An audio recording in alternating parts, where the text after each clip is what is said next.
সাইদি রহমতুল্লাহ আলাইহি ওয়াজ তাফসির শুনে এই বাংলাদেশের হাজার হাজার লাখো লাখো মানুষ নামাজি হয়েছে, কোরআন শিখেছে। এই মানুষগুলো তারা আল্লামা সাইদি রহমতুল্লাহ তাফসির শুনে অনেক মানুষ কালিমা পড়ে মুসলমান হয়েছে, যেরকম ঠিক না বেঠিক? তাই ওনাকে আমরা আল্লাহর জন্য ভালোবাসি। উনি পৃথিবী থেকে চলে গেছে ঠিক আছে, কিন্তু আমাদের ভালোবাসা কমে নাই।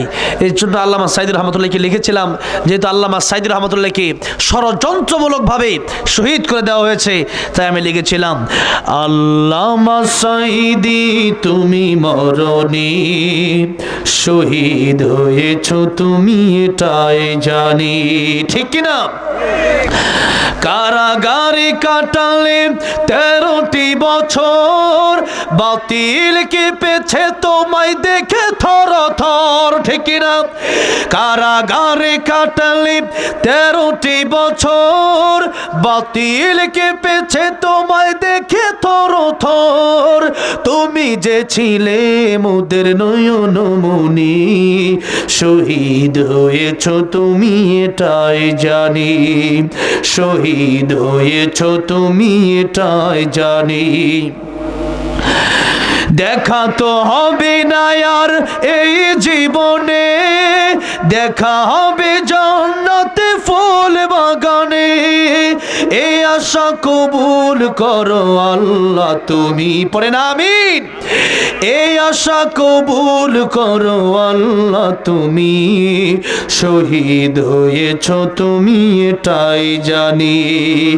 আল্লামা সাইদি তুমি মরণি, শহীদ হয়েছ তুমি এটাই জানি। আল্লামা সাইদির কবর তুমি জান্নাতের উচ্চ মাকাম বানায় দাও, জোরে বলেন আমিন। আল্লাহ আমাদেরকেও তুমি শহীদ মৃত্যু দান করো, জোরে বলেন আমিন। আজকের এই মাদ্রাসার সাথে আপনারা সবসময় সম্পৃক্ত থাকবেন। যদি মনে করেন যে পরকালে আমাদের নাজাতের উসিলা দরকার, তাহলে এই মাদ্রাসার পক্ষে থাকবেন। কোরআন আপনার জন্য সুপারিশ করবে। আল কোরআন হুজ্জাতুল লাকা ওয়া আলাইকা। কোরআন কারো পক্ষে যাবে, কারো বিপক্ষে যাবে। কোরআন ওয়ালা যারা, এদের পক্ষে থাকা মানে কোরআনের পক্ষে থাকা। তাই কোরআন ওয়ালা আলেমদের পক্ষে, হাফেজ কোরআনদের পক্ষে, মাদ্রাসার পক্ষে থেকে সব সময় এখানে দান, সদকা, বুদ্ধি, পরামর্শ দিয়ে মাদ্রাসার পক্ষে আপনি থাকবেন। হুজুর নেক হায়াত কামনা করছি।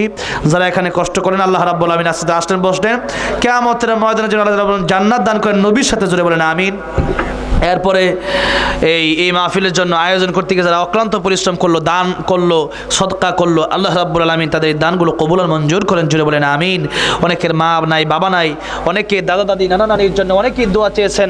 আল্লাহ রাব্বুল আমিন যেন তাদেরকে যেন আল্লাহ রাব্বুল আমিন জান্নাতুল ফিরদাউস দান করেন। এবং অনেক লোকই অসুস্থ, তারাও আমার কাছে দোয়া চেয়েছেন। আল্লাহ রাব্বুল আমিন তাদেরকে যেন শিফায়ে কামেলা আজরায়ে কুল্লিয়া নসিব করে দেন, জুড়ে বলেন আমিন। হুজুর করলে ভালো হতো।